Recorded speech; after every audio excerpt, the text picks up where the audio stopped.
Coming எபிசோடுக்குரிய ஒரு சூப்பரான அட்டகாசமான ப்ரோமோ ரிலீஸ் பண்ணியிருக்காங்க. வீடியோக்குள்ளே போகிறதுக்கு முன்னாடி நம்ம சேனலை லைக் அண்ட் சப்ஸ்கிரைப் பண்ணி சப்போர்ட் பண்ணுங்கள்.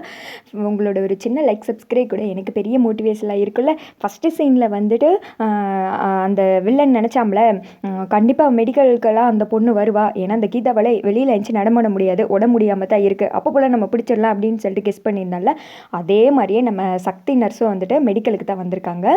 தீபாவுக்கு வந்துட்டு மெடிசன்லாம் வாங்குறதுக்காண்டி. அப்போ போல் கரெக்டாக அந்த நர்ஸை பார்த்ததும் அந்த வில்லன் வந்துட்டு கண்டுபிடிச்சிட்றான். இவ தானே இது அப்படின்னு சொல்லிட்டு அவளை வந்துட்டு துரத்த ஆரம்பிச்சிடா. ஐயோ இவன் நம்மளை பார்த்துட்டானே அப்படின்னு சொல்லிட்டு அந்த நர்ஸை வந்துட்டு ஓடுறாங்க. அதே சமயத்தில் ஹாஸ்பிட்டலில் வந்துட்டு போலீஸ் வந்து கேட்டதும் கண்டிப்பாக டீட்டெயில் கொடுத்தானே ஆகணும். அந்த நர்ஸ் வந்துட்டு எல்லாரோட அட்ரஸையும் வந்துட்டு கொடுத்துட்றாங்க. கொடுத்துட்டு வேமா இந்த பக்கம் சக்தி வந்துட்டு கால் பண்ணி இன்ஃபார்ம் பண்ணுறாங்க. போலீஸோடு வந்து விசாரித்தாங்க. எனக்கு என்ன பண்ணேன்னு தெரியல, நான் அட்ரஸ் எல்லாம் கொடுத்துட்டேன் அப்படின்ற மாதிரி சொல்ல, சரிடி மற்றதெல்லாம் நான் பார்த்துக்கிறேன் அப்படின்னு சொல்லிட்டு சக்தி வந்துட்டு சொல்லிடுறாங்க. இங்கிட்டு வந்துட்டு கார்த்தியும் சரவணன்னு சொல்கிறாங்க, இந்த அட்ரஸ்க்கு எல்லா இடத்துக்கு போய் நம்ம விசாரித்தோன்னா கண்டிப்பாக தீபா எங்கே இருக்காங்க அப்படின்ற ஒரு சின்ன குழுவாது கிடைக்கும் அப்படின்னு சொல்லிட்டு இவங்க ஒவ்வொரு அட்ரஸாக தேடி வந்துட்டு போகிறாங்க.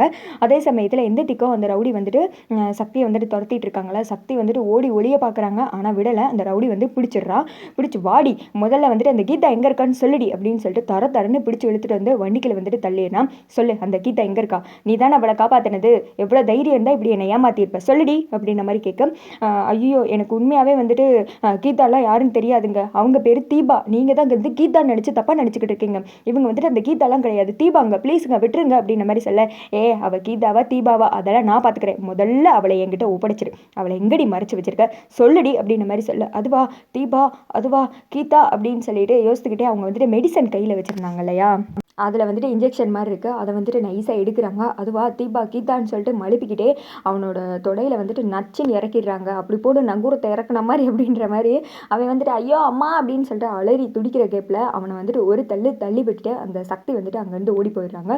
போயிட்டு வீட்டுக்குள்ளே போய் கதவு போட்டு நின்றுக்கிறாங்க. ஆத்தடியாத்தா இவன் என்ன நம்மளை வந்துட்டு இவ்வளோ தூரம் கண்டுபிடிச்சி வந்துட்டான், எப்படியாவது தீபா சிஸ்டரை வந்துட்டு காப்பாற்றி மறைக்கணும், உங்கள் குடும்பத்தில் கொண்டு போய் சேர்க்கணும் சிஸ்டர், உங்கள் குடும்பத்தை நான் எப்படி தான் கண்டுபிடிக்கிறது, ஐயோ நம்ம வீட்டை தேடி வந்துட்டு ஆனால் என்ன பண்ணுறது அப்படின்னு சொல்லிட்டு ஒரு மாதிரி பதட்டத்திலே நின்றுட்டு இருக்காங்க.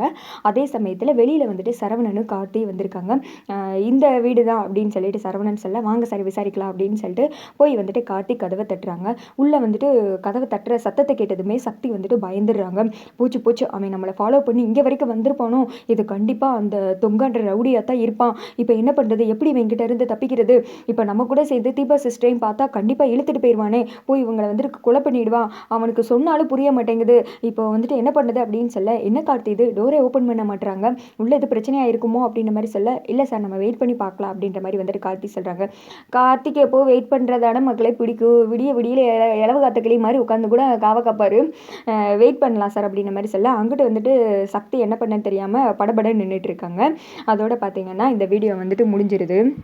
அதாவது நம்ம ஹீரோ வந்துட்டு எவ்வளோ தூரம் ஹீரோயினி பக்கத்தில் கொண்டு வராங்களோ அவ்வளோ தூரம் அடுத்த செகண்டே வந்துட்டு கேப் ஆகி கொண்டு போயிடுறாங்க. அதாவது வட துருவத்துக்கு தென் துருவத்துக்கு கேப் இருக்கிற மாதிரி.